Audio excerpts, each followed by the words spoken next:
NAZ Today's Makayla tells us about a place in Flagstaff for people who are homeless and looking for a place to live.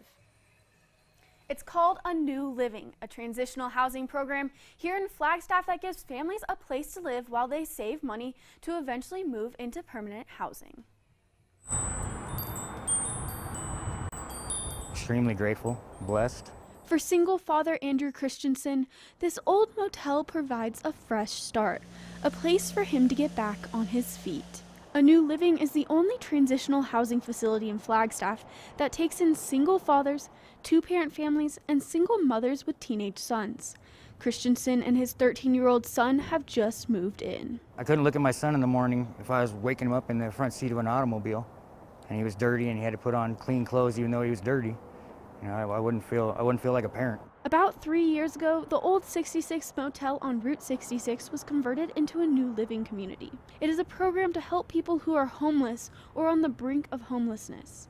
To live here, but not for free, residents must have an income and must stay sober. They're really dedicated to ending their cycle of homelessness. When they come to us, they're wanting to change their lives, and we do everything possible to help give them the tools to do that. Lori Barlow says she gave up a lot when she founded ANEW Living. She left her job as a commercial lending officer and a paycheck of more than $100,000 a year. She says the idea to start ANEW Living came to her in a dream. She now also owns a small consulting and bookkeeping business in Flagstaff.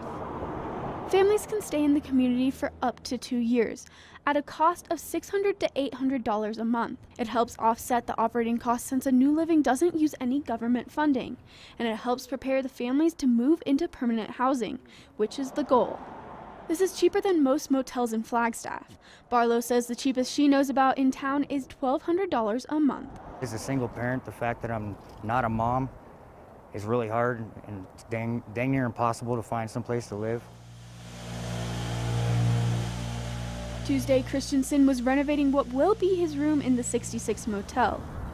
Him and his son have been living in a temporary space for a few weeks until their room is finished.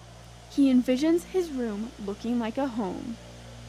Something that my kid can hang his artwork on the wall if he wants to, or yell at me if he wants to and not have to worry about anything. This year, ANEW Living says it has a 68% success rate in moving residents into permanent housing without government or outside support. If you want to help on this Giving Tuesday, ANEW Living is always asking for donations of money or home goods. Money donations can be accepted at anewliving.org. To donate home goods, call Lori Barlow at the number here. Makayla, NAZ Today.